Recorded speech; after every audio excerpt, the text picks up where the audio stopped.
জলে দুঃখকে মুছে ফেলা যেত, তবে জীবনের সমস্ত দুঃখ আমি মুছে ফেলতাম।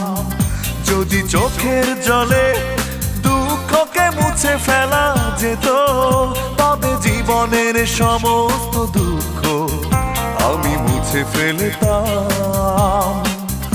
আমি আমার মতো করে আবার নতুন ভাবে জীবনটাকে শুরু করতাম। কেউ ভালোবাসি বললে দুহাত তুলে তার কাছে ক্ষমা চেয়ে নিতাম। কেউ ভালোবাসি বললে দুহাত তুলে তার কাছে ক্ষমা চেয়ে নিতাম। যদি চোখের জলে দুঃখকে মুছে ফেলা যেত।